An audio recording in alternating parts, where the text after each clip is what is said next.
You feel powerless while others effortlessly command respect and get what they want. Every day you watch people with less ability somehow dominate situations while you remain on the sidelines, wondering why your efforts don't translate into real influence. I am Sun Tzu, the ancient strategist who transformed the weakest soldiers into unstoppable warriors through strategic thinking and mental discipline. What I discovered about building warrior strength will transform you from someone who gets overlooked into someone who commands respect and wins consistently.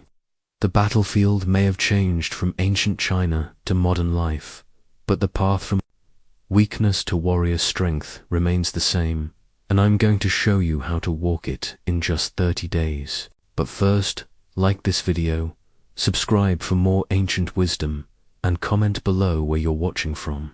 I want to know which corner of the world is ready to unleash their inner warrior. Let me share with you how I discovered the ancient mirror of self-assessment, a bronze mirror that taught me to examine not just my appearance, but my inner warrior spirit. This mirror sits before me now as I tell you my story, reflecting not the aged strategist you know, but the weak, frightened scholar I once was. I was born into a world that valued intellect over strength, surrounded by scrolls and scholarly debates, while armies clashed beyond our walls. My early years were spent hunched over texts, memorizing the wisdom of ancient sages, while my body grew soft and my spirit remained untested. I believed, as many do today, that knowledge alone would elevate me above others. How wrong I was. The first time I witnessed real conflict, I froze. A border dispute had escalated, and local officials needed someone to observe and record the proceedings. They chose me, the scholar who could write eloquently about strategy without ever having implemented it. I stood there, scrolls in hand, watching as hardened men made decisions that would determine life and death. When they asked for my counsel, my voice caught in my throat. My carefully memorized theories crumbled under the weight of real consequences. That night, I stared into my bronze mirror and saw the truth, a man filled with knowledge, but devoid of the inner strength to apply it. The reflection showed someone who could quote every military text ever written, but had never commanded respect in his own life. I realized then that all my learning was worthless without the warrior spirit to back it up. The transformation began. With a single decision, I would no longer be content being a weak observer of life. I sought out the most experienced military commanders, not to debate theory, but to learn how they developed the inner steel that made others follow them into battle. I studied not just their strategies, but their bearing, their certainty, their unshakable confidence in the face of uncertainty. My first real test came when I was assigned to mediate a dispute between two feuding villages. The traditional approach would have been to quote laws and precedents, but I had learned something crucial. People don't follow weakness, no matter how well educated it might be. Instead, I drew upon the warrior principles I had been developing. I spoke with quiet authority, made decisive judgments, and refused to be swayed by emotional appeals or threats. The villagers, who had initially dismissed me as another ineffective scholar, began to listen. They sensed something different, not the bookish uncertainty they expected, but the calm strength of someone who had transformed himself from within. That day, I understood that the journey from scholar to warrior wasn't about abandoning knowledge, but about forging it with inner steel. This is why I understand exactly what you're experiencing. I know what it feels like to be overlooked, to have good ideas that others ignore, to possess knowledge that somehow doesn't translate into real-world influence. The weakness you feel isn't about lacking information, it's about lacking the warrior spirit that makes others take notice when you speak. The bronze mirror taught me that transformation requires brutal honesty about who you really are versus who you present yourself to be. Most people live in the comfortable space between these two realities, never acknowledging the gap. Warriors close that gap by developing authentic inner strength that naturally projects outward. I carry with me a smooth river stone that I found during my first campaign, what I call the stone of honest reflection.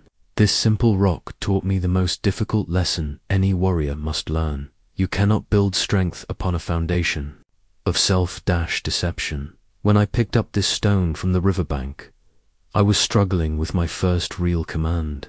My superiors had given me a small unit of undisciplined soldiers, and I was failing miserably. They sensed my uncertainty, questioned my orders, and performed at the bare minimum of acceptability. I blamed them for being difficult, the circumstances for being unfavorable, the timing for being wrong, everything except the real problem. Sitting by that river, holding the stone, I forced myself to confront an uncomfortable truth. I was failing because I hadn't honestly assessed my own capabilities and limitations. I had been operating from an idealized version of myself, rather than the reality of who I was in that moment. The stone's smooth surface, worn down by countless encounters with the current, reminded me that strength comes from facing the truth, not avoiding it. I developed what I call the warrior's inventoria, brutally honest catalogue of my actual strengths, weaknesses, and blind spots. This wasn't the comfortable self-assessment most people do, where they focus on their good qualities and downplay their flaws. This was a military-grade analysis of my capabilities under pressure. For my strengths, I listed only those that had been tested under real stress. I discovered I was good at seeing patterns others missed, but only when I had time to think. I was persuasive in one-on-one conversations, but my voice lost authority when addressing groups. I could develop sound strategies, but I struggled with the emotional intelligence needed to motivate others to implement them. For my weaknesses, I refused to use euphemisms or explanations. I wrote down the raw truth. I avoided confrontation when people challenged my authority. I became indecisive when facing time pressure. I took criticism personally rather than strategically. I had never learned to project confidence when I felt uncertain inside. Most importantly, I identified my blind spots, the things I didn't know I didn't know. I realized I had no understanding of what motivated my soldiers beyond basic duty. I had never learned to read the subtle signs of morale and group dynamics. I assumed that logical orders would be followed without considering the emotional element of leadership. This process was uncomfortable, but it was also liberating. For the first time, I was working with accurate information about myself. I could stop pretending to be someone I wasn't and start building real capabilities from where I actually stood. The transformation began immediately. Instead of giving orders I hoped would be followed, I started with smaller requests that played to my actual strengths. Instead of trying to command through position alone, I began developing the personal authority that comes from self-knowledge. Instead of hiding my limitations, I found ways to work around them while systematically addressing them.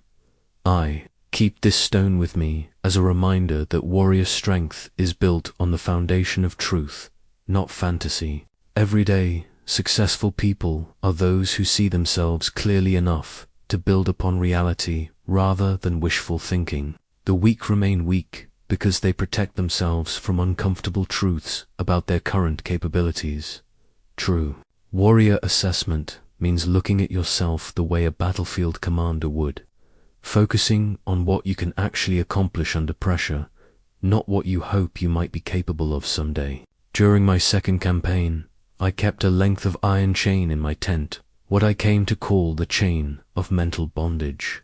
I studied these physical links to understand how mental limitations imprison us far more effectively than any external constraint. Every warrior must learn that the greatest enemy they will ever face speaks with their own voice. The night before my first major battle as a commander, I lay awake listening to that voice. It whispered every possible way I could fail, every reason my soldiers might not follow me, every tactical error I might make. This wasn't helpful strategic thinking. This was the enemy within, trying to defeat me before the battle even began. Realized that external enemies were actually simple to deal with. They had predictable motivations, observable patterns, and clear objectives. But the voice in my head was far more sophisticated. It knew exactly which fears to activate, precisely how to undermine my confidence, and it had unlimited access to my thoughts. That night, I made a discovery that changed everything. The voice of self-doubt isn't actually trying to protect you from failure. It's trying to protect you from the discomfort of trying. It would rather keep you safely weak than risk the temporary pain of growth. This realization transformed my entire approach to internal resistance. I developed what I call the warrior's interrogation technique. When the doubting voice began speaking, instead of fighting it or believing it, I questioned it like I would question an enemy spy. I asked, "What specific evidence do you have for this claim?" The voice would respond with vague fears and assumptions. I would counter, "Show me one example where this exact scenario has actually happened." Most of the time, the voice couldn't provide real evidence. It was operating on imagination, not fact. I learned to distinguish between useful caution and destructive doubt. Useful caution sounds like, "I should prepare for this specific contingency because it has happened before in similar situations." Destructive doubt sounds like, "I'm probably not qualified for this, or others are naturally better at this than I am." Useful caution leads to better preparation. Destructive doubt leads to paralysis. The breakthrough came when I stopped trying to eliminate doubt and started treating it as intelligence about my preparation gaps. When the voice said, "You don't know enough about siege warfare," instead of feeling defeated, I used that as a signal to study siege tactics more thoroughly. When it said, "Your soldiers don't respect you yet," I took that as direction to focus on earning their respect through competent leadership. I created a daily practice I called forging certainty from uncertainty. Every morning, I would identify one area where I felt doubtful or uncertain, then take one concrete action to address it. If I doubted my knowledge of terrain, I would spend extra time studying maps. If I questioned my physical conditioning, I would add additional training. If I worried about my soldiers' loyalty, I would have individual conversations to better understand their concerns. This practice taught me that confidence isn't the absence of doubt, it's the accumulation of evidence that you can handle whatever challenges arise. Each action I took created a small deposit in my certainty account. Over time, these deposits compounded into unshakable self-trust. I also learned to starve the doubting voice by refusing to engage in its favorite activity, mental rehearsal of failure. When it wanted to show me detailed scenarios of things going wrong, I redirected that mental energy toward rehearsing success. I visualized myself handling challenges competently, making good decisions under pressure, and earning the respect of others through my actions. The iron chain taught me that mental bondage is always self-imposed. No external force can make you doubt yourself, that power belongs entirely to you. The moment you recognize this, you can begin the process of unlocking yourself from limitations that exist only in your mind. In my tent, I keep a wooden chess set carved from bamboo, what I call the chess set of life moves. Each piece represents different positions available to us in any situation, and studying their relationships taught me the most powerful truth about strength. Position determines outcome before action begins. I learned this lesson during what became known as the Battle of Silent Victory. Two armies of equal size faced each other across a valley, but instead of rushing into combat, I spent 3 days studying the terrain, the weather patterns, and my opponent's habits. I noticed that every morning, the enemy commander positioned his forces on the eastern slope to catch the early sunlight, a position that seemed advantageous for visibility and morale. But I had observed something he missed. the afternoon sun, would be directly in his soldiers' eyes if we delayed engagement until late in the day. More importantly, the rocky terrain he favored for its defensive benefits would become treacherous footing once the evening dew began forming. While he chose his position based on immediate advantages, I chose mine based on how the entire day would unfold. When the battle finally came, my forces held the high ground to the west as the sun moved behind us. The enemy, temporarily blinded and struggling for footing on increasingly slippery rocks, found themselves at a devastating disadvantage.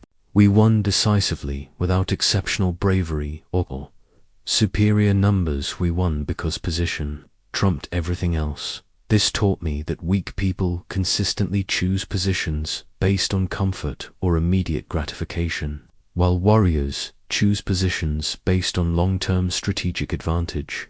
The difference isn't in their capabilities, in their understanding of how positioning compounds over time. I identified 5 essential positions every warrior must master. First is the high ground position, not just physical elevation, but informational and moral superiority.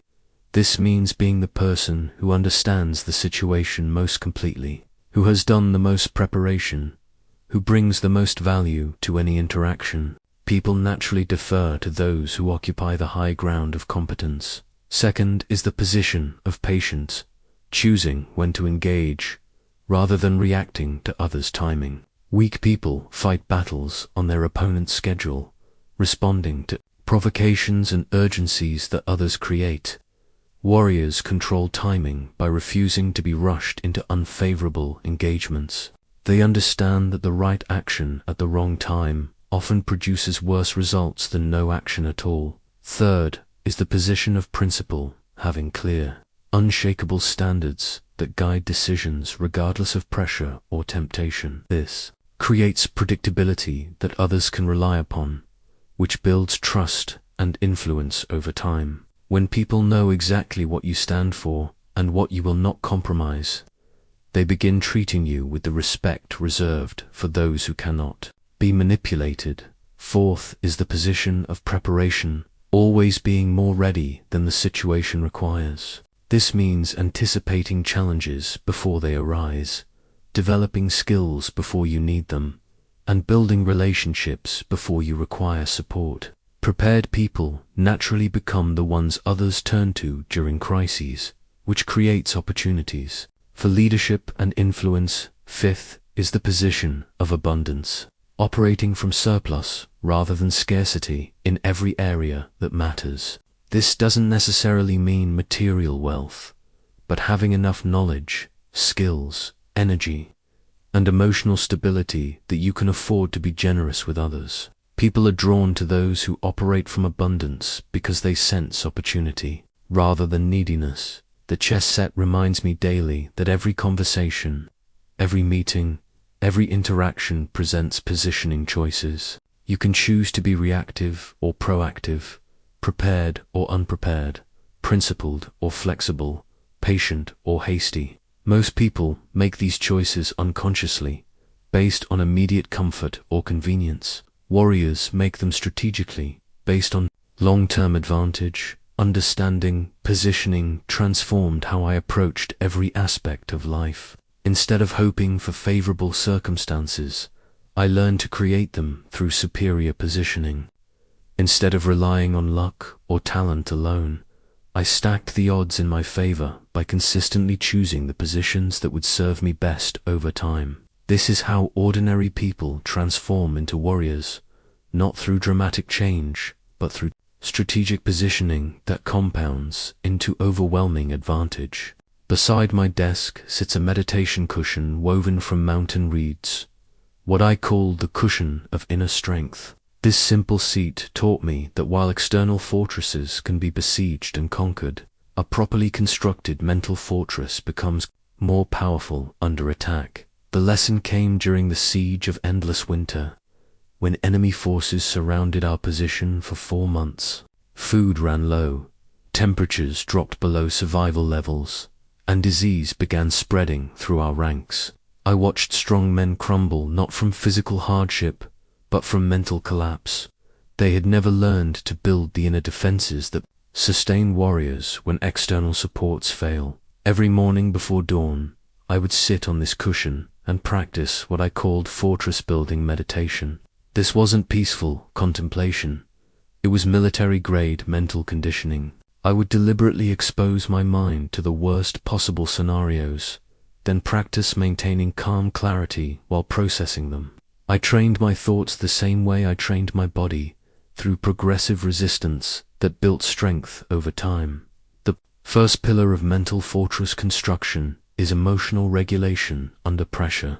I discovered that most people's mental defenses collapse because they never learned to maintain rational thinking when emotions run high. During the siege, I would deliberately recall moments of frustration, fear, and anger, then practice observing these emotions without being controlled by them. I developed a technique I called the warrior's pause, a 3-breath space between stimulus and response that allows rational thinking to engage before emotional reactions take over. When receiving bad news, facing criticism, or encountering unexpected challenges, I would take 3 slow, deliberate breaths and ask myself, what does the situation actually require from me right now? This simple practice prevented countless mistakes that could have cost lives. The second pillar is certainty cultivation. I learned that uncertainty is the enemy's most powerful weapon, not because of what might happen, but because of how uncertainty paralyzes decision-making. I created daily practices for building unshakable inner certainty regardless of external circumstances. Each morning, I would remind myself of 3 immutable truths. I have survived every challenge I've faced so far. I have the ability to learn whatever I need to know. I have the power to influence outcomes through my choices and actions. These weren't empty affirmations, they were battle-tested realities I had proven through experience. The third pillar is focus, discipline. During the siege, I noticed that mental weakness often began with scattered attention. Men would worry about their families back home when they should have been concentrating on immediate survival. They would replay past mistakes when they needed to focus on present solutions. I trained myself to direct my mental energy with the same precision I used to direct my armies. I practiced what I called single-point concentration, the ability to focus completely on one task or thought while excluding all distractions. This skill proved invaluable not just during crisis, but in all aspects of leadership.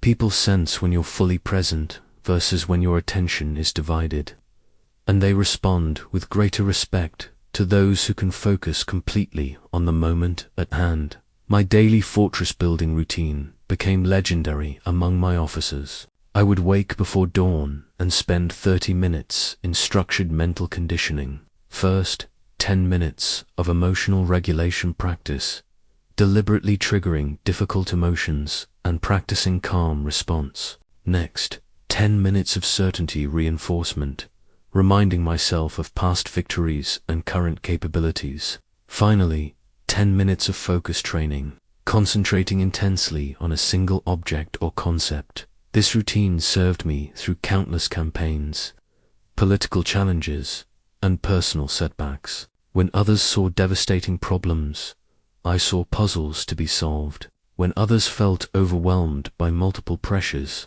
I maintained clear priorities. When others became reactive under stress, I remained strategically proactive. The meditation cushion reminds me that inner strength isn't a natural talent, it's a developed skill. Just as physical muscles grow stronger through progressive resistance, mental resilience develops through deliberately challenging your mind's capacity to remain clear under pressure. The warriors who inspire others to follow them into impossible situations have built mental fortresses that cannot be shaken by external circumstances. On my desk rests an ancient abacus with wooden beads worn smooth by countless calculations, what I call the abacus of precise moves. This instrument taught me the warrior's most crucial skill, the the difference between motion and progress, between activity and effectiveness, between moving and moving at the right moment. The lesson crystallized during what became known as the Battle of Perfect Timing. For 6 weeks, I watched 2 enemy commanders wear down their forces in daily skirmishes while I kept my army in reserve. My officers grew restless, questioning my reluctance to engage. Some accused me of cowardice, others of indecision. But I was waiting for something they couldn't see, the moment when a single decisive action would accomplish more than months of conventional warfare. I had observed that both enemy forces were gradually weakening themselves through constant fighting. More importantly, I noticed a pattern in their supply lines. Every 7th day, both armies received provisions from their respective capitals, but there was a 4-hour window when both supply trains would be simultaneously vulnerable on a narrow mountain pass 12 miles from the battlefield. On the 43rd day, I struck, not at the armies themselves, but at their supply trains during that precise 4-hour window. By capturing both supply convoys simultaneously, I forced both armies to withdraw without having to defeat either one in direct combat. What could have been a months-long campaign with massive casualties ended in a single afternoon with minimal loss of life. This taught me that weak people fall into 2 equally destructive patterns. They either hesitate endlessly when action is required, or they act impulsively when patience would serve them better. Warriors learn to recognize which moments demand action and which demand restraint. I developed what I call the timing matrixer method for evaluating whether any situation requires immediate action, delayed action, or strategic inaction. First, I assess urgency versus importance. Truly urgent and important situations demand immediate action. Important but not urgent situations require scheduled action. Urgent but not important situations often require delegation or elimination. Neither urgent nor important situations require strategic inaction. Second, I evaluate my preparation level versus the difficulty of the challenge. When preparation exceeds difficulty, immediate action often produces optimal results. When difficulty exceeds preparation, delayed action allows for better positioning. When both preparation and difficulty are matched, the timing depends on external factors like opponent readiness and environmental conditions. Third, I consider the cost of waiting versus the cost of moving prematurely. Sometimes waiting carries higher risks than imperfect action. Other times, premature action destroys opportunities that patience would have preserved. The key is making this calculation consciously rather than reacting from emotion or social pressure. The abacus taught me to count the true costs and benefits of any potential action. Each bead represents a factor that influences outcomes, resources required, risks involved, potential gains, opportunity costs, and long-term consequences. Before making any significant move, I calculate these factors as carefully as a merchant calculates profit margins. I learned to recognize the signs that indicate optimal timing for action. These include when opponents are distracted by other priorities, when environmental conditions favor your approach, when your preparation is complete but will not improve significantly with more delay, when waiting allows problems to compound, and when the current moment offers advantages that may not reappear. Equally important are the signs that indicate patience is required, when emotions are running high and clouding judgment, when insufficient information makes outcomes unpredictable, when opponents are expecting your move and have prepared countermeasures, when better opportunities are likely to emerge with modest delay, and when acting now would prevent more advantageous future options. During my years of command,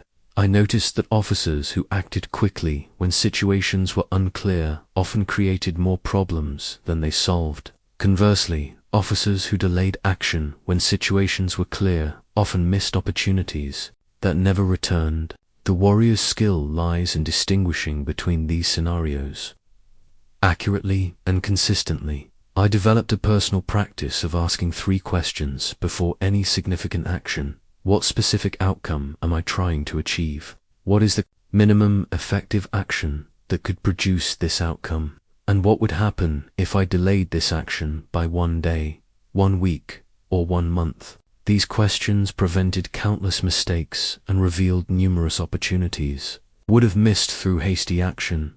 The abacus reminds me that every move carries consequences that extend far beyond the immediate situation. Warriors think several moves ahead, considering how current actions will influence future options and how present timing will affect long-term positioning. Above my door hangs a silk banner that once united the most diverse and difficult troops under a single vision, what I call the banner of unified purpose. This piece of cloth taught me that true influence isn't about making people do what you want, it's about making them want what you want, so completely that they believe the idea originated with them. The revelation came during my appointment to lead a regiment of soldiers from 5 different regions, each with their own dialects, customs, and military traditions. Previous commanders had tried to impose unity through strict discipline and harsh punishment.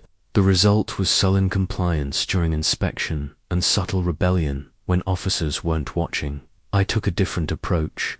Instead of demanding, they abandoned their differences. I spent weeks learning what each group valued most. The mountain fighters prized individual skill and personal honor. The plains cavalry valued speed and coordinated movement. The river forces emphasized adaptability and resourcefulness. The border guards cherished loyalty and protection of homeland. The city soldiers sought advancement and recognition, rather than treating these differences as obstacles. I wove them into a unified strategy that honored each group's strengths, while serving our common objectives. I positioned the mountain fighters as our elite scouts, emphasizing how their individual skills would be crucial for everyone's survival. I gave the cavalry the glory positions in battle formations, showcasing their coordination as the standard for all units. I made the river forces our adaptability specialists, tasked with developing creative solutions to unexpected challenges. The transformation was remarkable. Instead of 5 fractured groups reluctantly working together, I had 5 proud units, eager to prove their worth to each other. They competed not against my authority, but for the honor of contributing most effectively to our shared mission. I had created influence without coercion by aligning their personal motivations with organizational objectives. This experience taught me the 3 levels of influence that every warrior must understand. The first level is compliance, getting people to follow direct orders through position, authority, or consequences. This produces mechanical obedience, but no enthusiasm, creativity, or loyalty. It works for simple tasks, but fails when initiative and commitment are required. The second level is commitment, getting people to embrace objectives, because they understand the reasoning and see personal benefit in success. This produces much better results, because people apply their intelligence and energy to achieving outcomes, rather than merely completing tasks. However, commitment depends on continuous reinforcement and can fade when circumstances change. The third level is ownership, getting people to adopt objectives as their own personal missions, feeling personally invested in outcomes, regardless of external rewards or supervision. This produces extraordinary results because people become self-motivated and self-directing. They innovate solutions, overcome obstacles independently, and maintain effort even when no one is watching. I learned that most people try to influence others by presenting logical arguments about why their ideas are good. This approach rarely moves beyond the compliance level because it treats others as passive recipients of information rather than active participants in creating solutions. Warriors understand that people are influenced more by what they discover themselves than by what they're told by others. I developed what I call the discovery method of influence. Instead of presenting conclusions, I guide people through the thinking process that leads to those conclusions. Instead of explaining why my strategy is superior, I ask questions that help them recognize the problems that my strategy solves. Instead of demanding they trust my judgment, I provide experiences that demonstrate the value of the approach I recommend. The banner taught me that influence flows naturally from making others feel more capable, more important, and more successful through their association with you. When people believe that following your leadership enhances their own status and effectiveness, influence becomes effortless. They don't feel manipulated or diminished, they feel elevated and empowered. I practice what I call influence through elevation, consistently finding ways to make others look good, feel valuable, and achieve personal wins while advancing shared objectives. This requires genuine interest in their success, not just strategic positioning. People sense the difference between authentic investment in their growth and calculated manipulation for personal gain. The most powerful form of influence comes from becoming the kind of person others naturally want to emulate. This requires developing character qualities that inspire respect, unwavering integrity, consistent competence, genuine care for others' welfare, and the ability to remain calm and rational when others become emotional or reactive. The silk banner reminds me that true influence is earned through service, not seized through dominance. When you become indispensable to others' success and happiness, they will follow you willingly to places they would never go for someone who tries to lead through force or manipulation. Locked in my personal chest lies a jade seal that bears my personal marquette. I call the seal of unbreakable vows. This precious stone taught me that honor isn't a luxury for those who can afford nobility. It's the warrior's most practical weapon, more powerful than any blade or strategy. The lesson came during my darkest hour, when a rival commander offered me a bribe that would have solved all my immediate problems. My troops hadn't been paid in months, winter was approaching, and our supplies were running dangerously low. The gold he offered was enough to feed my men and secure proper equipment for the coming campaign. All I had to do was provide information about our defensive positions, information that would give him a significant advantage, but wouldn't directly endanger my soldiers' lives. I held that jade seal in my hands for hours, feeling its weight while considering the weight of my choice. The rational argument for accepting was compelling. My men's immediate welfare, the practical advantages of having proper resources, the likelihood that the information wouldn't lead to catastrophic consequences, but something deeper than calculation guided my decision. I realized that the moment I compromised my integrity for practical advantage, I would cease to be the kind of person others would follow into life or death situations. Leadership at the warrior level depends on absolute trust, and trust cannot survive even small betrayals of principle. My soldiers followed me not because I was perfect, but because they knew I would never sacrifice their long-term welfare for short-term convenience. I returned the gold and began the difficult work of solving our problems through legitimate means. Within a week, my refusal to compromise had earned respect from unexpected sources. Allied commanders who had been withholding support suddenly became willing to share resources. Local merchants offered favorable terms because they trusted my word. Even enemy soldiers began to respect our position, leading to more favorable treatment of prisoners and civilians. This experience taught me that honor functions as a force multiplier in ways that aren't immediately obvious. When people know you're absolutely reliable, they invest more heavily in relationships with you. When they trust your judgment completely, they require less oversight and explanation. When they're certain of your integrity, they're willing to take greater risks on your behalf. I developed what I call the Warrior's Code 5, unbreakable principles that guide every decision regardless of circumstances or pressures. First, I will never sacrifice long-term trust for short-term advantage. This means keeping commitments even when circumstances change, honoring agreements even when they become inconvenient, and maintaining consistency between private values and public actions. Second, I will never ask others to do what I'm unwilling to do myself.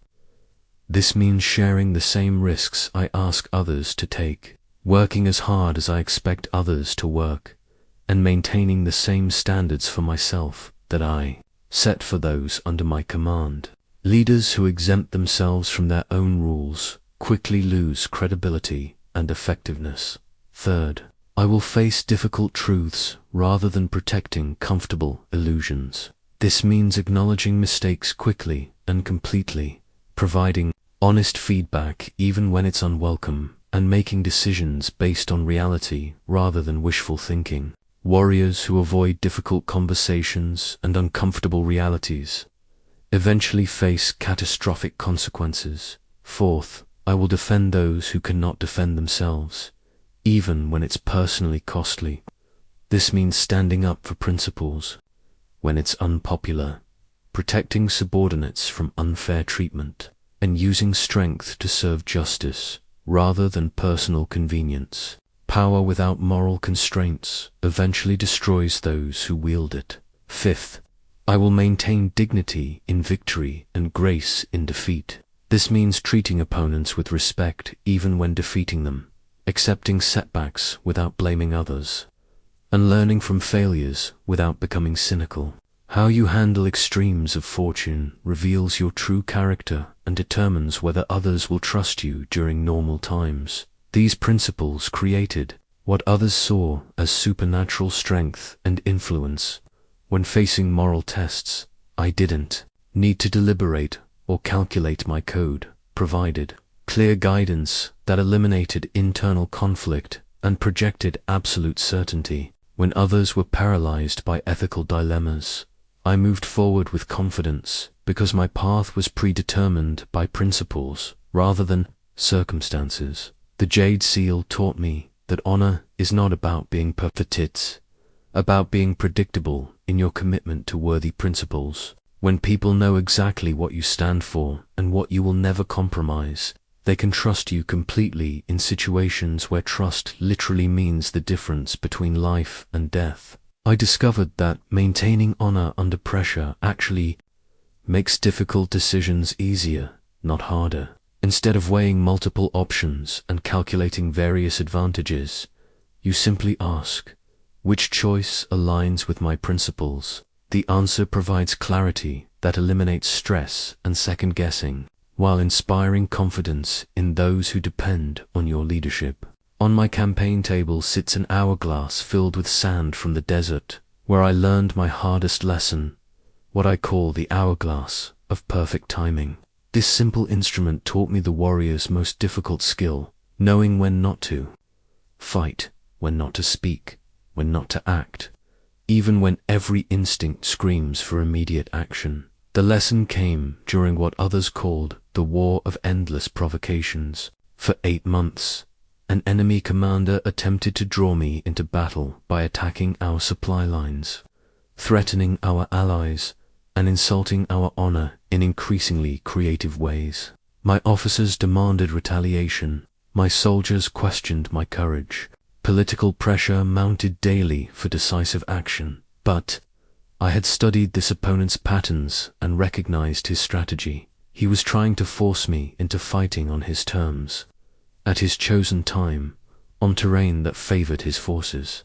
Every provocation was designed to make me react emotionally rather than respond strategically. He was betting that pride and pressure would overcome patience and planning.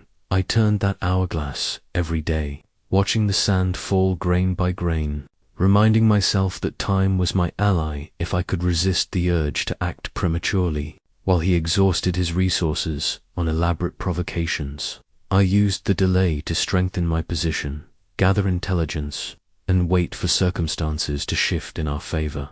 The breakthrough came when I learned that his political support was conditional on achieving a quick victory. His superiors had given him a deadline, win decisively within 1 year, or face removal from command. This information transformed the entire strategic picture. His apparent aggression was actually desperation. His provocations weren't signs of strength, they were evidence of a ticking clock that worked against him. Not me. I waited until 3 days before his deadline, then offered to meet for single combat to settle the dispute honorably. By this point, his credibility with his own forces was deteriorating due to months of unfulfilled promises of quick victory. When I defeated him in personal combat battle, I had been preparing for throughout the 8-month delay. His entire army surrendered rather than continuing a campaign they no longer believed in. This experience taught me that strategic patience isn't passive waiting, it's active preparation combined with disciplined timing. While others see delays as lost opportunities, warriors see them as chances to improve their position, gather better information, and allow favorable circumstances to develop. I learned to distinguish between productive patience and destructive hesitation. Productive patience serves a strategic purpose, waiting for better information, allowing opponents to weaken themselves, letting favorable conditions develop, or providing time for preparation that will dramatically improve outcomes. Destructive hesitation stems from fear, perfectionism, or inability to make decisions with incomplete information. The hourglass taught me to recognize the natural rhythms that govern all conflicts and competitions. There are times when forces are building toward change, and times when those forces are ready to be released. There are moments when opponents are vulnerable to specific approaches, and moments when they're strongest in those same areas. Warriors learn to read these rhythms and align their actions accordingly. I developed what I call the ripeness doctrine, the understanding that most significant victories become possible only when conditions have matured to exactly the right point. Acting too early wastes energy and alerts opponents to your intentions. Acting too late means missing the window when success is most achievable. Acting at precisely the right moment can accomplish with minimal effort what would be impossible through maximum effort at the wrong time. This required developing an almost supernatural sense of timing that came from years of careful observation.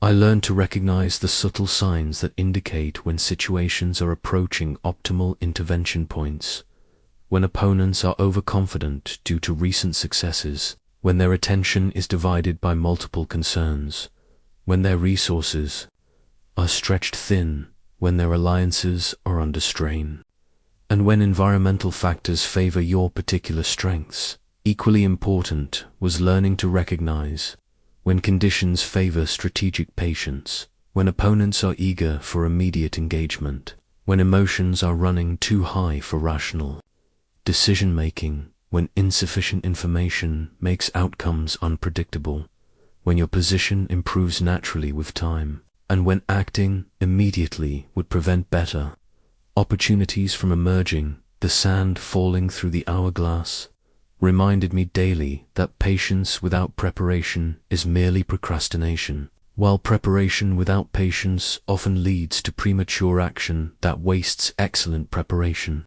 The warrior's skill lies in using waiting time productively while maintaining readiness to act decisively when the moment arrives. I practiced what I called coiled spring readiness, maintaining constant preparation for action while refusing to release that energy until circumstances optimal.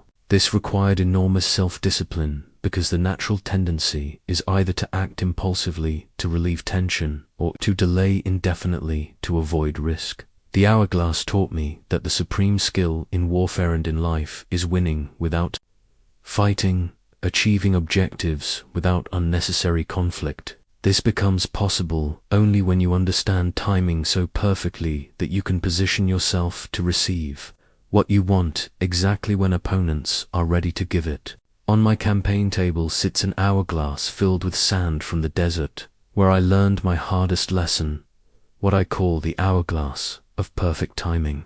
This simple instrument taught me the warrior's most difficult skill, knowing when not to fight, when not to speak, when not to act, even when every instinct screams for immediate action. The lesson came during what others called the war of endless provocations. For 8 months, an enemy commander attempted to draw me into battle by attacking our supply lines, threatening our allies, and insulting our honor in increasingly creative ways.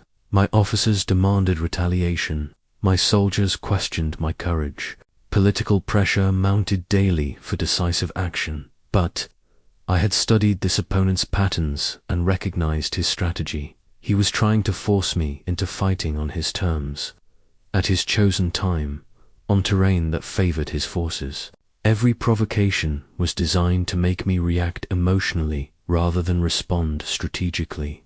He was betting that pride and pressure would overcome patience and planning. I turned that hourglass every day, watching the sand fall grain by grain, reminding myself that time was my ally if I could resist the urge to act prematurely. While he exhausted his resources on elaborate provocations, I used the delay to strengthen my position, gather intelligence, and wait for circumstances to shift in our favor. The breakthrough came when I learned that his political support was conditional on achieving a quick victory. His superiors had given him a deadline: win decisively within 1 year or face removal from command. This information transformed the entire strategic picture.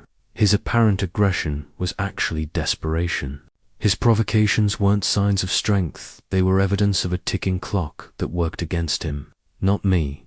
I waited until 3 days before his deadline, then offered to meet for single combat to settle the dispute honorably. By this point, his credibility with his own forces was deteriorating due to months of unfulfilled promises of quick victory. When I defeated him in personal combatant battle, I had been preparing for throughout the 8-month.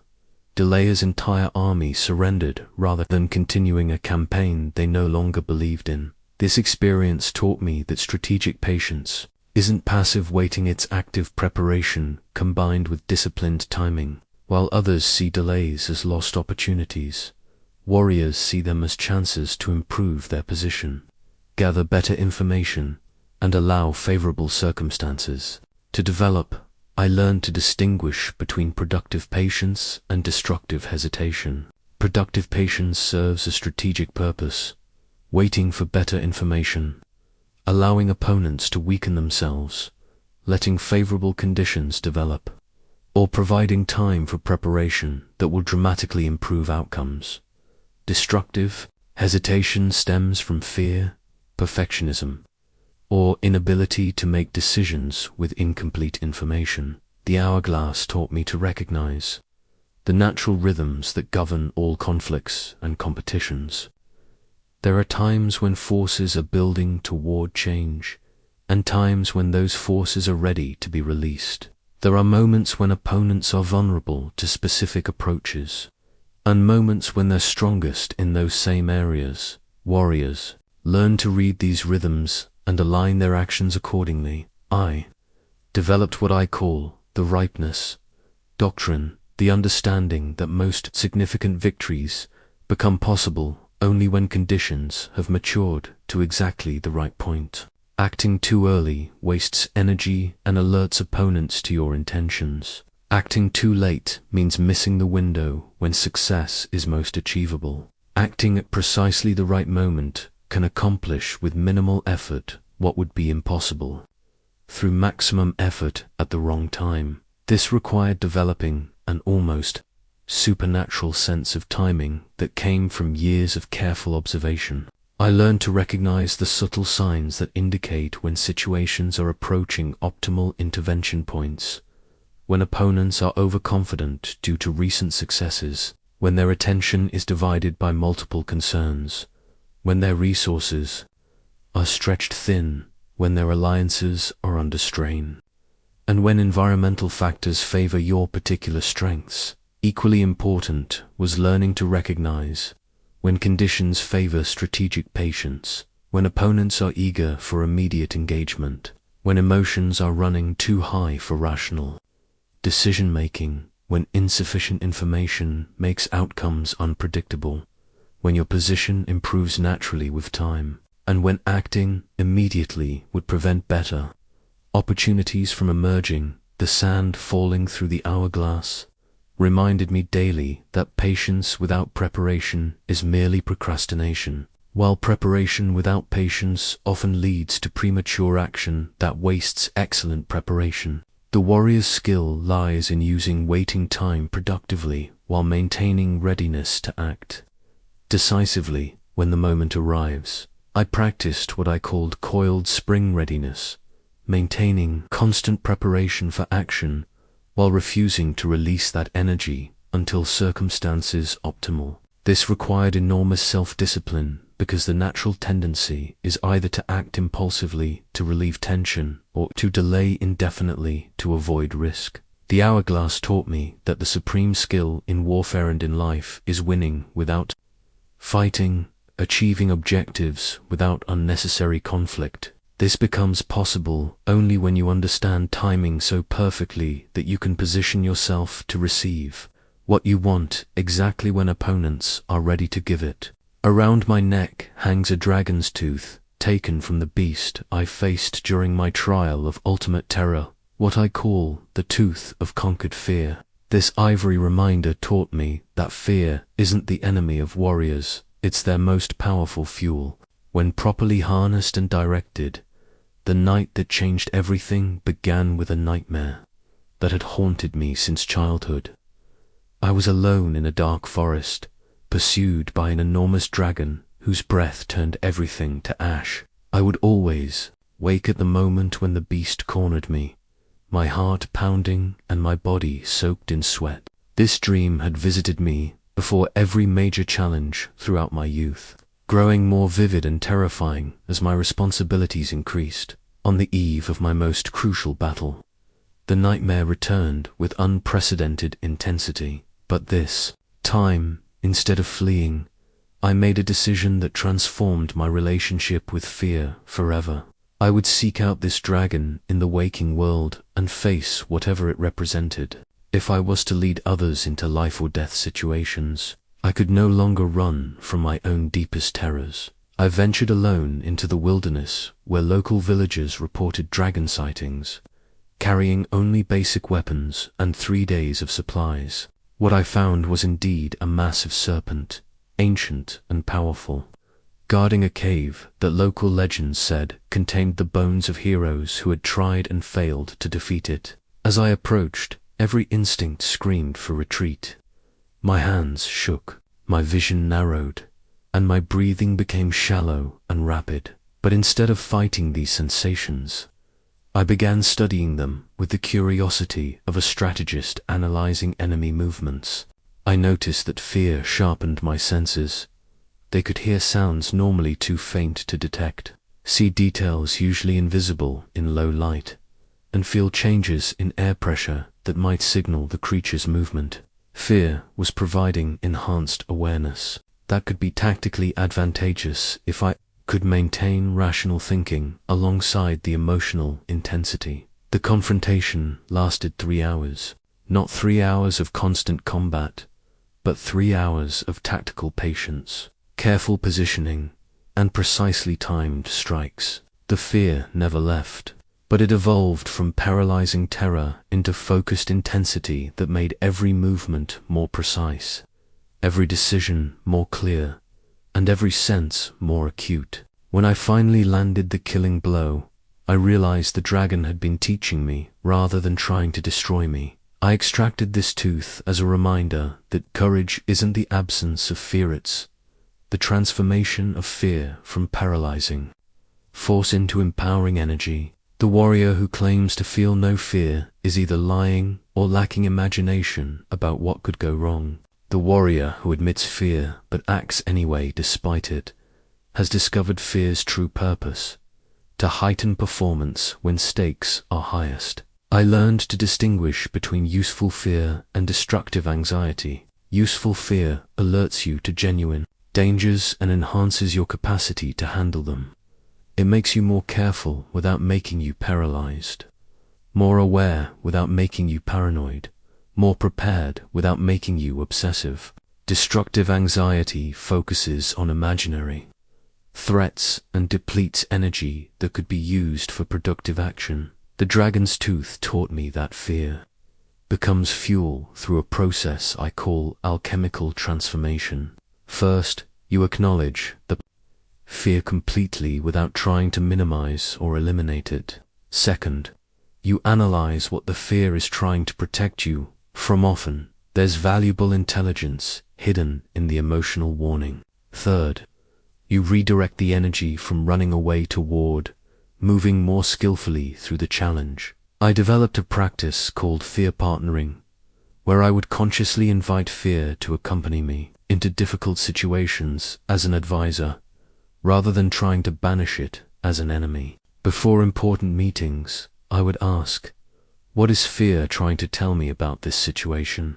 Often the answer revealed preparation gaps I needed to address or political dynamics I needed to consider. During actual confrontations, I learned to use fear's physical effects as performance enhancers rather than fighting against them. The increased heart rate that fear produces can fuel more intense focus if you direct it properly. The heightened alertness can reveal opportunities and threats that calm observation might miss. The sense of urgency can motivate extraordinary effort when extraordinary effort is required. The key breakthrough was realizing that everyone feels fear in challenging situations. The difference between warriors and others isn't the presence or absence of fear, but the relationship with fear. Warriors treat fear as information and energy. Others treat fear as evidence they should avoid the challenge entirely. I noticed that soldiers who tried to eliminate fear often became reckless, missing obvious dangers in their attempt to prove fearlessness. Conversely, soldiers who acknowledged fear while maintaining forward motion often performed brilliantly, using fear's gifts while refusing to be controlled by fear's demands for retreat. The dragon's tooth reminds me that the challenges that frighten us most are often exactly the ones we most need to face for our growth. Fear frequently signals the direction of our greatest potential breakthroughs, the very places where transforming weakness into strength becomes possible. Beside my writing desk rests an elegant, folding fan made of bamboo and silkwood. I call the diplomat's fan of peaceful solutions. This delicate instrument taught me the warrior's most sophisticated skill: winning conflicts without fighting, resolving confrontations without destruction, and transforming enemies into allies through superior strategy rather than superior force. The lesson began during a territorial dispute between two allied kingdoms that threatened to destroy a coalition I had spent years building. Both rulers were proud, stubborn, and convinced of their righteousness. Both had suffered genuine wrongs that demanded justice. Both possessed enough military strength to devastate each other, which would leave the entire region vulnerable to external threats that neither could face alone. Traditional diplomacy had failed, because each side demanded the other admit fault and provide compensation. Each concession one ruler considered reasonable, the other perceived as intolerable humiliation. The cycle of demands and rejections was escalating toward inevitable warfare that would serve no one's true interests except our mutual enemies who were waiting to exploit the resulting weakness. I studied the situation with the same analytical approach I used for military campaigns, looking for strategic advantages that didn't depend on either party surrendering their dignity or legitimate concerns. The breakthrough came when I realized that both rulers were fighting the wrong battle. They were competing for relative status when they should have been collaborating for absolute security. Using this fan as a prop during negotiations, I demonstrated how individual strength could be multiplied through coordinated effort. Each section of the fan was fragile alone, but together they created something both beautiful and functional. More importantly, the fan's power came not from the individual sections overpowering each other, but from their alignment toward a common purpose. I proposed a face-saving solution that reframed the entire conflict. Instead of one ruler yielding to the other, both would yield to a higher principle, the defense of our shared civilization against external threats that had grown more serious while we were distracted by internal disputes. The territorial issue would be resolved through a joint development project that served both kingdoms' interests while strengthening our collective position. This approach transformed a zero-sum competition into a positive-sum collaboration. Neither ruler had to admit weakness or apologize for defending their people's interests. Both could claim victory in achieving a solution that enhanced their security and prosperity. The external threat that had seemed abstract became the unifying force that made cooperation not just possible, but obviously necessary. The fan taught me that the highest form of conflict resolution doesn't involve defeating opponents, it involves elevating the conversation to a level where apparent conflicts dissolve into mutual opportunities. This requires understanding what people really want beneath what they're demanding, and finding ways to give them what they actually need without requiring them to abandon their dignity. I learned to distinguish between three types of conflicts that require different approaches. Position conflicts arise when people want the same limited resources or opportunities. These often can be resolved through creative solutions that expand available resources or find ways to share benefits equitably. Interest conflicts occur when people have genuinely incompatible goals or values. These require either separation that allows both parties to pursue their objectives independently, or negotiation that finds acceptable compromises. Identity conflicts are the most dangerous because they involve fundamental questions of respect, dignity, and worth. These cannot be resolved through logical argument or material compensation. They require acknowledgement, validation, and face-saving solutions that allow all parties to maintain their sense of honor and self-respect. The diplomat's fan taught me that most conflicts escalate unnecessarily because people fight about positions rather than addressing underlying interests, and they attack identity rather than focusing on specific behaviors or decisions. When someone feels their fundamental worth is being questioned, they will fight with desperate intensity, even when the practical stakes are relatively small. I developed what I call the warrior's paradox approach to confrontation, projecting such obvious strength and capability that others prefer cooperation to conflict, while simultaneously offering such attractive collaborative opportunities that they want to work with you rather than against you. This combination of strength and invitation creates the conditions where even difficult people choose peaceful resolution. The key is maintaining what I call relaxed readiness, being completely prepared for conflict while genuinely preferring cooperation. This requires developing enough confidence in your ability to handle confrontation that you never need to seek it, and enough skill in creating mutual benefit that others rarely want to oppose you. During actual confrontations, I learned to separate the person from the problem, addressing difficult behaviors without attacking the individual's character or worth. I would say things like, "I respect your commitment to your people's welfare, and I share that concern. Let's figure out how to address both our people's needs without requiring either of us to abandon our responsibilities." The fan reminds me that the strongest position in any conflict is often the one that doesn't require defeating anyone, the position that transforms competition into collaboration, by revealing shared interests that are more important than apparent differences. When you can elevate conflicts to this level consistently, people begin seeking you out to help resolve their disputes, rather than seeing you as someone to compete against.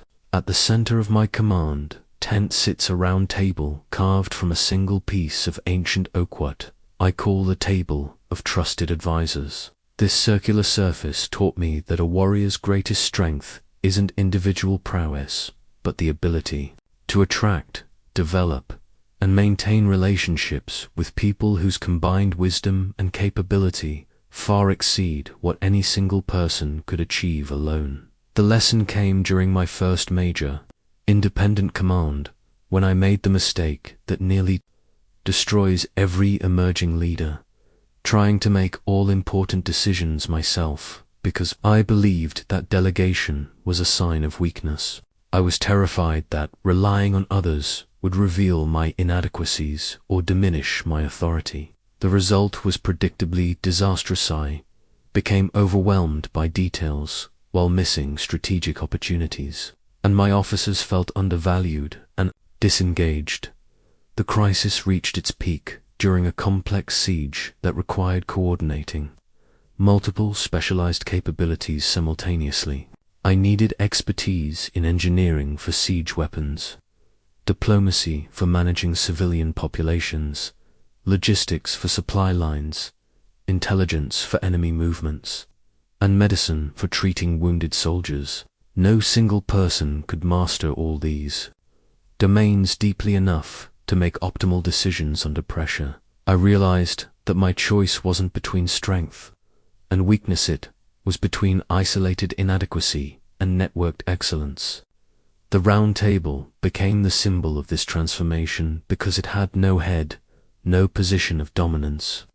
Everyone who sat there contributed unique value, and the collective intelligence we generated together consistently surpassed what any individual could achieve independently. Building this inner circle required learning to identify people whose character and capability could be trusted completely in life or death situations.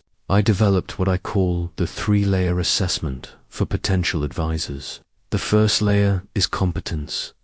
They must possess genuine expertise in areas where you need support, demonstrated through actual results, rather than impressive credentials or confident claims. The second layer is character. They must share your fundamental values and maintain integrity under pressure. This isn't about finding people exactly like yourself, but about finding people whose moral framework you can predict and rely upon even when circumstances become extreme. You need to know they won't compromise shared principles for personal advantage or abandon difficult commitments when convenient alternatives appear. The third layer is chemistry. You must be able to communicate with them efficiently and enjoyably, even during stressful situations. This includes intellectual chemistry, where you can build on each other's ideas productively, emotional chemistry, where you can maintain mutual respect during disagreements, and operational chemistry, where you can coordinate actions smoothly, without excessive explanation or supervision. The round table taught me that strong people attract other strong people when they create an environment where excellence is recognized, developed, and rewarded. Weak leaders often prefer weak advisors because they feel less threatened, but this creates a downward spiral where incompetence compounds itself. Warriors seek advisors who are stronger than themselves in specific areas because they understand that group capability matters more than individual ego. I learned to distinguish between advisors and followers. Followers provide loyalty and implementation capability, which are valuable but insufficient for complex challenges. Advisors provide independent thinking, specialized expertise, and the courage to disagree when disagreement serves the mission better than agreement. The best advisors will tell you things you don't want to hear when those truths are necessary for success. Building trust with high-quality advisors requires demonstrating that you value their expertise more than your own comfort.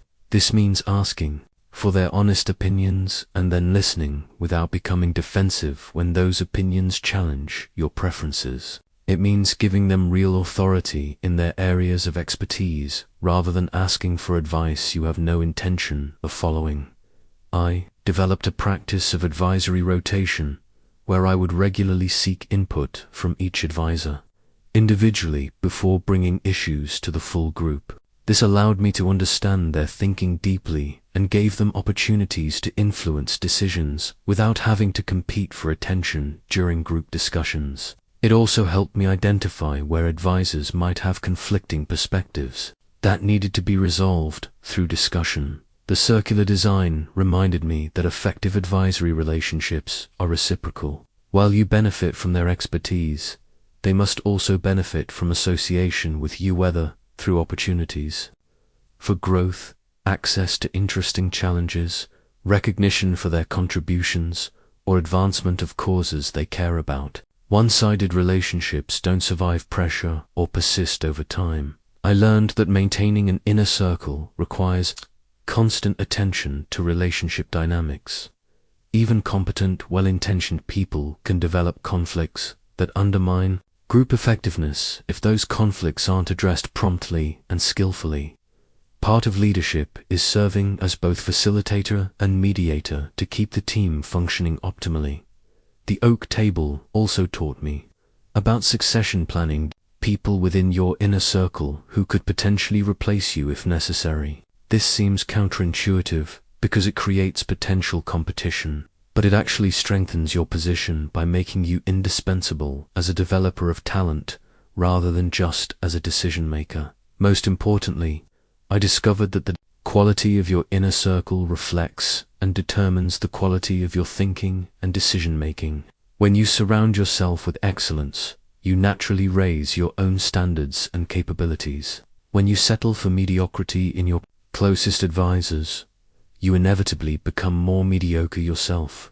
Mounted above my fireplace hangs a single phoenix feather, deep crimson with edges that shimmer gold in firelight, what I call the feather of renewal. This precious plume taught me the warrior's most crucial skill, transforming devastating defeats into powerful victories, using failures as fuel for unprecedented growth, and emerging stronger from every setback that would crush lesser spirits. The feather came from the darkest period of my career, when I suffered a defeat so complete that many believed my reputation would never recover. I had been outmaneuvered by a younger commander who used my own strategies against me with innovations I hadn't anticipated. Not only did I lose the campaign, but I lost it in a way that made me appear foolish rather than simply unlucky. The defeat was public, decisive, and professionally humiliating. For weeks afterward,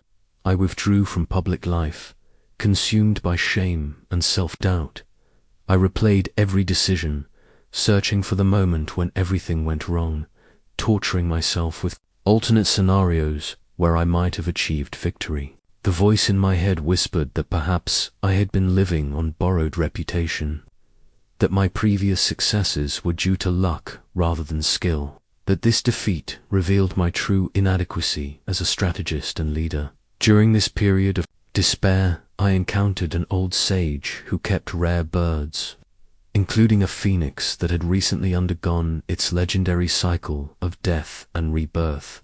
As I watched this magnificent creature emerge from the ashes of its former self, more vibrant and powerful than before, the sage offered a simple observation.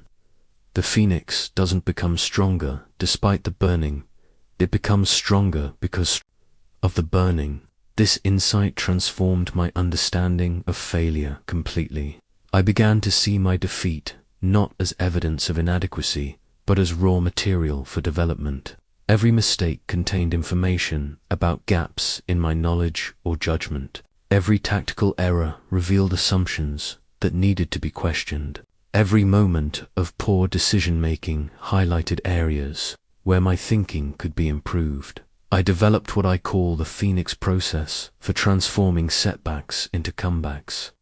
First comes the burning phase, allowing yourself to fully experience the pain, disappointment, and embarrassment without trying to minimize or rationalize the failure. This isn't self-torture, but honest acknowledgement that creates the motivation necessary for genuine change. Second comes the analysis phase, examining the failure with scientific objectivity to extract every possible lesson. I ask myself three crucial questions.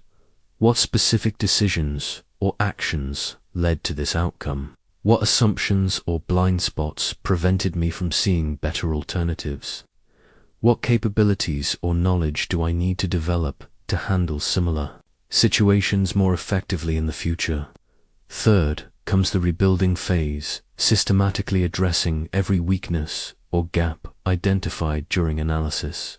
This required not just studying new strategies, but practicing them under pressure until they became instinctive. It meant seeking mentorship from people who had successfully handled challenges similar to those that had defeated me. It meant developing new sources of information and perspective that could prevent future blind spots. Fourth comes the integration phase, taking on challenges that test your improved capabilities without risking catastrophic consequences if you're not yet ready.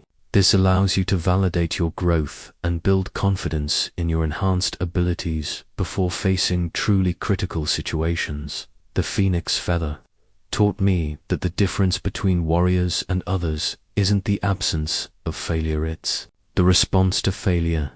Ordinary people either avoid risks to prevent failure or become paralyzed by failure when it occurs. Warriors use failure as feedback, treating setbacks as tuition paid for advanced education in their chosen field. I learned that the most valuable failures are often the most painful ones, because they force you to confront fundamental flaws rather than minor technical errors.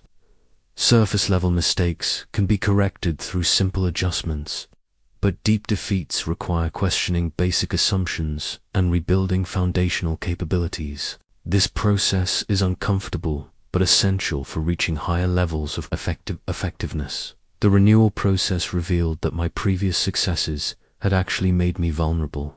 By creating overconfidence in strategies that worked against conventional opponents, my defeat came from facing someone who understood my methods well enough to neutralize them.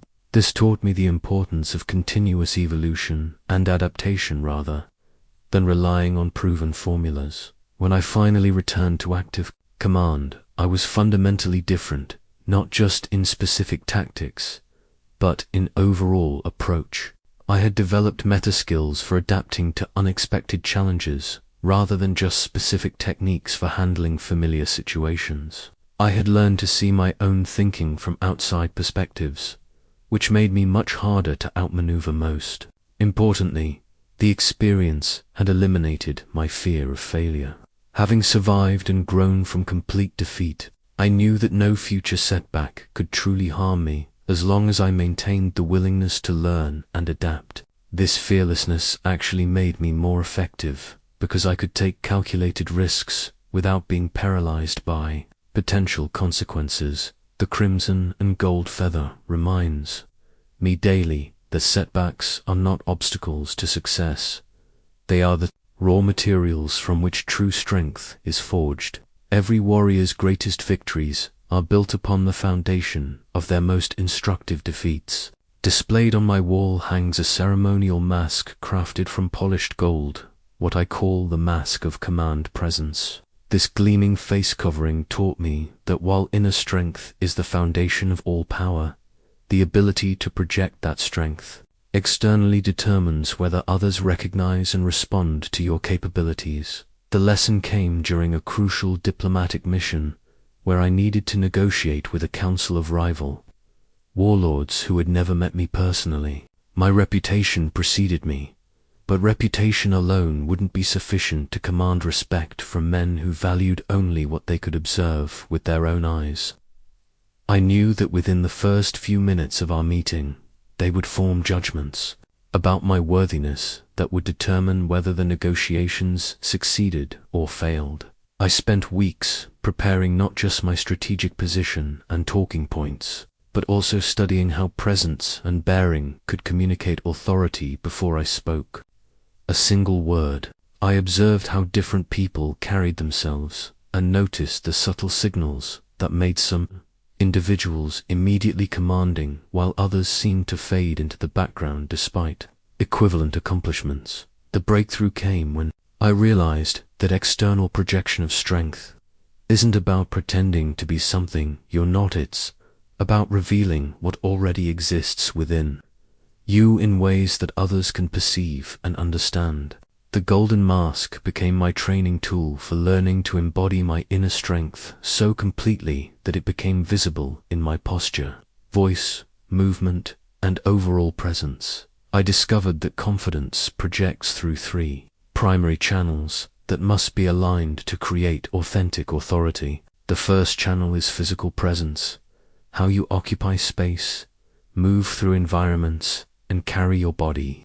I learnt that true confidence manifests as relaxed alertness, comfortable enough to be still when stillness is appropriate, but ready for immediate action when action is required. I practiced what I call grounded positioning, standing and sitting in ways that conveyed both stability and readiness. This meant keeping both feet firmly planted when standing, maintaining an upright but relaxed posture, and using deliberate rather than nervous movements. 1. Eliminated fidgeting, excessive gesturing, and other unconscious behaviors that signal internal uncertainty or anxiety. The second channel is vocal presence, how you use your voice to convey authority and certainty. I discovered that confident speech is characterized by lower pitch, slower pace, clear articulation, and strategic use of pauses. I learned to speak from my core rather than my throat, which naturally produced a more resonant and authoritative sound. More importantly, I learned to match my verbal content with vocal delivery. When making important points, I would slow down and lower my pitch to emphasize significance. When asking questions, I would use downward inflection rather than upward inflection to maintain authority. When pausing, I would remain completely silent rather than filling space with verbal filler that undermines presence. The third channel is energetic presence, the invisible but unmistakable sense of power and purpose that radiates from those who possess genuine confidence. This proved to be the most subtle but most important aspect of projecting strength. I learned that energetic presence comes from internal certainty about your capabilities, values, and mission that creates a field of influence others can sense, even when you're not actively trying to impress them. The golden mask taught me that authenticity is the foundation of sustainable presence. You can learn techniques for appearing confident, but if those techniques aren't backed by genuine inner strength, they will eventually be exposed as performance rather than reality. True command presence emerges naturally when inner development reaches the point where strength becomes impossible to hide. I practiced presence integration exercises where I would deliberately enter challenging situations while maintaining the physical, vocal, and energetic alignment I had developed. This included speaking before groups of skeptical subordinates, negotiating with hostile opponents, and making decisions under time pressure while being observed by others who were evaluating my leadership capabilities. The key insight was learning to remain internally centered regardless of external circumstances. When others tried to provoke emotional reactions through criticism, challenges, or deliberate disrespect, I maintained the same calm, grounded presence I would display in comfortable situations. This consistency communicated unshakable inner stability that others found both impressive and reassuring. I had also learned the importance of strategic visibility, ensuring that your capabilities and achievements are known to those who need to understand your value. This isn't about boasting or self-promotion, but about making sure that relevant accomplishments are appropriately communicated through actions, results, and third-party validation. The mask taught me that projection of strength must be calibrated to context and audience. The presence that commands respect in military settings might seem inappropriately aggressive in diplomatic contexts. The authority that works with subordinates might alienate peers. Warriors learn to modulate their presence while maintaining their core strength across different situations and relationships. Most importantly, I discovered that genuine command presence attracts both opportunities and challenges. When people perceive you as strong and capable, they bring you their most important problems, their most significant opportunities, and their highest expectations. This creates a positive feedback loop where projecting strength leads to situations that develop actual strength, which makes the projection increasingly authentic over time. Spread across my planning table lies an intricate scroll covered with daily markings and progress notes, what I call the scroll of daily victories. This detailed record taught me that true transformation happens not through dramatic gestures or sudden revelations, but through systematic daily actions that accumulate into unstoppable momentum over precisely measured time periods. After decades of developing warriors, I discovered that 30 days represents the optimal time frame for establishing new patterns while seeing measurable results. Shorter periods don't allow enough time for real change to take root. Longer periods make the end goal seem too distant to maintain motivation. 30 days provides the perfect balance between urgency and sustainability. Week 1 focuses on foundation, building, and brutal self-assessment. Days 1, 2, 3 are dedicated to conducting your warrior's inventory using the principles I shared earlier. You must catalog your actual strengths, genuine weaknesses, and dangerous blind spots with military precision. Day 4 involves identifying the 3 specific areas where weakness is most costly in your current life situation. Days 5 to 7 focus on designing your daily discipline, routine, and practicing the warrior's pause technique. Your daily practice during week 1 includes morning physical conditioning for 15 minutes, practicing the 3-breath pause technique whenever you feel reactive emotions, ending each day by writing down 3 specific observations about your behavior and decisions, and reading 1 page of strategic material before sleep.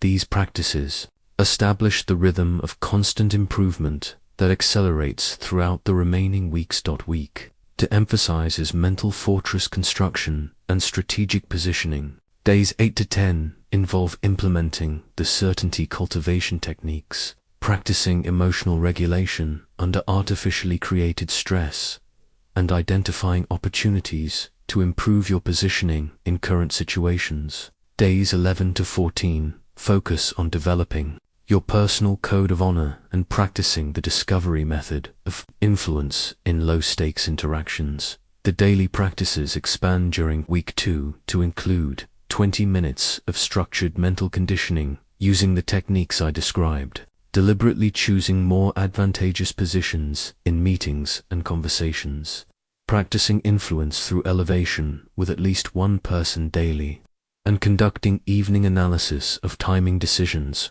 when you acted too quickly, too slowly, or at optimal moments. Week 3 concentrates on conflict mastery and relationship building.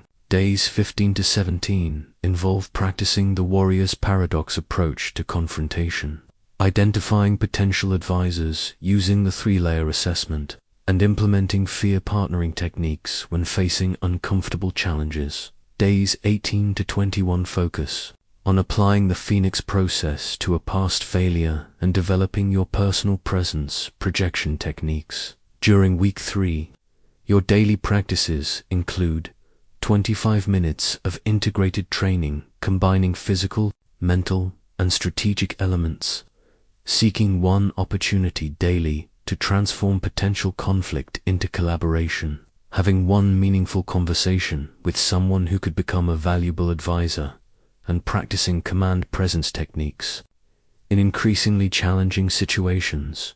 Week 4 achieves integration and warrior emergence. Days 22 to 24 involve testing your developing capabilities in real-world situations that matter, demonstrating your enhanced influence and positioning skills, and helping others solve problems using warrior principles. Days 25 to 28 focus on establishing systems for continued growth beyond the 30-day period and taking on a significant challenge that requires your full warrior toolkit.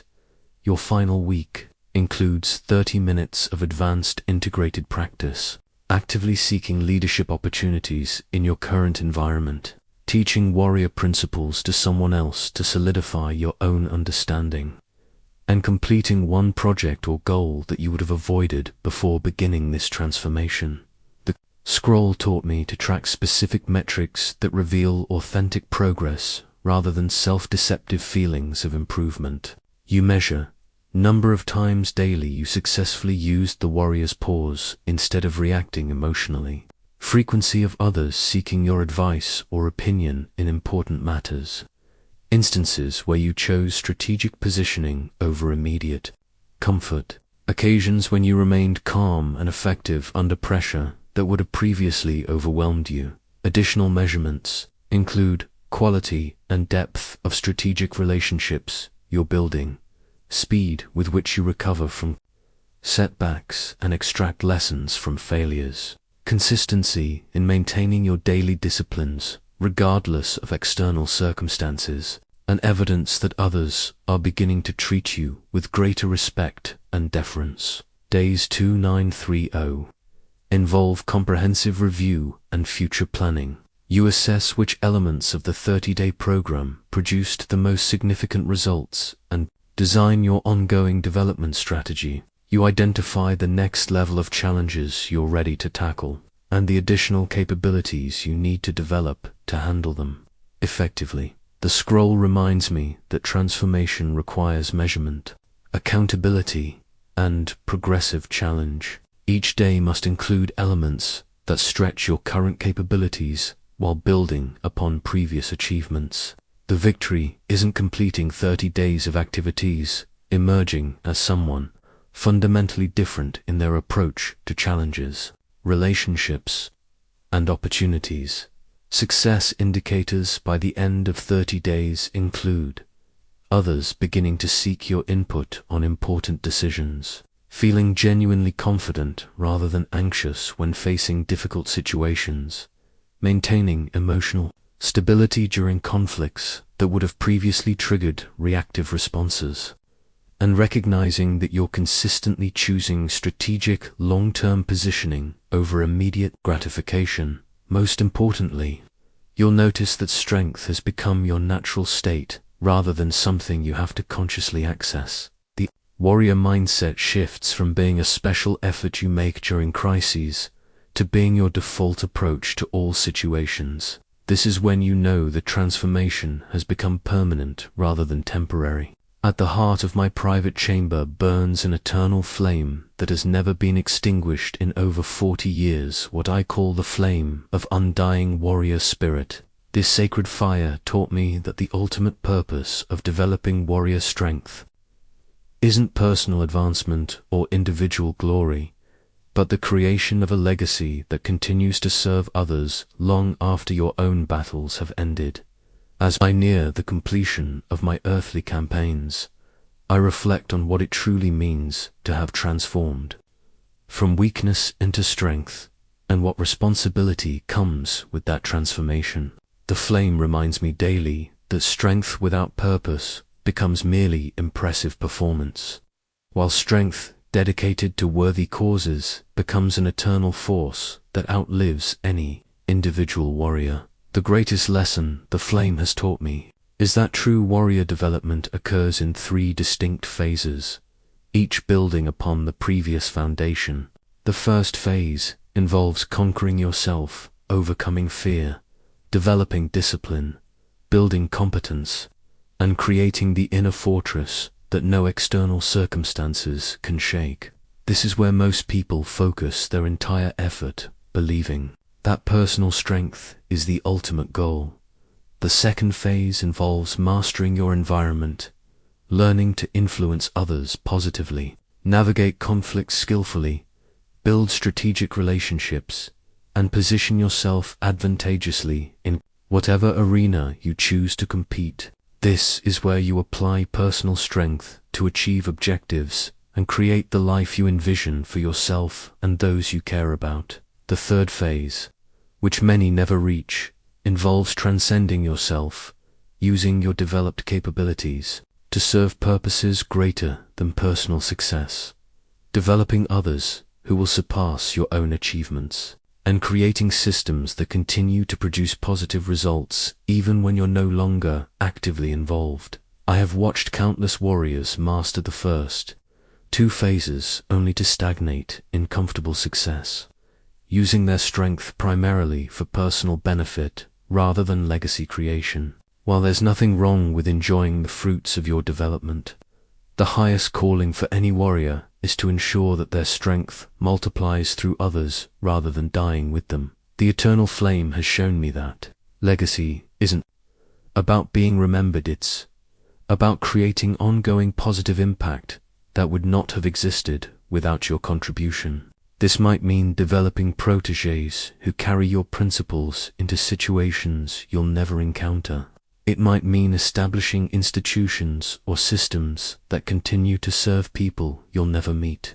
It might mean solving problems or creating opportunities that benefit generations not yet born. What I want you to understand as you complete your 30-day transformation is that you're not just becoming stronger for your own benefit, you're becoming someone capable of lifting others from weakness into strength. Every principle you master, every capability you develop, every insight you gain becomes a tool you can use to serve others who are struggling with challenges you've already overcome. The responsibility that comes with warrior strength is both simple and profound. Use your power to create more power in others rather than hoarding it for yourself. This doesn't mean giving away your advantages or diminishing your own effectiveness. It means recognizing that true strength grows when shared rather than shrinking when protected. I have discovered that the warriors who find the deepest satisfaction and create the most lasting impact are those who become force multipliers. People whose influence extends far beyond their direct actions because they've developed others who continue their work. This requires a fundamental shift from seeing yourself as the hero of your own story to seeing yourself as the mentor who creates future heroes. The flame teaches me that this legacy-focused approach actually enhances rather than diminishes your personal effectiveness. When people know that working with you will make them stronger, better, and more capable, they compete for opportunities to support your missions. When your success creates success for others, you naturally attract the highest quality allies and advisors. As you emerge from your transformation journey, I want you to consider what legacy you want to create with your newfound strength. How will you use your enhanced capabilities to solve problems that matter? Who will you develop to carry forward the principles you've learned? What positive changes will continue to ripple outward long after your direct involvement ends? The eternal flame reminds me that every person who transforms from weakness into strength carries an obligation to light the way for others who are still struggling in darkness. Your 30-day journey is not the end of your development. It's your graduation into the rank of those qualified to guide others through their own transformations. Remember this: you were once as weak and lost as those who will come to you seeking guidance. Honor that memory by treating their struggles with the same compassion you wish you had received during your own darkest moments. Use your strength not to dominate, but to elevate, not to impress, but to inspire, not to accumulate, but to contribute. The flame burns eternal because each generation of warriors ensures its pass to the next. Your legacy begins now, with the first person you help transform their weakness into strength using the principles that transformed you. This is how individual victory becomes collective triumph, how personal strength becomes cultural change, how warriors create a world where strength serves all rather than just the strong. Go forward now as a true warrior, not just strong yourself, but committed to creating strength in others wherever your path may lead.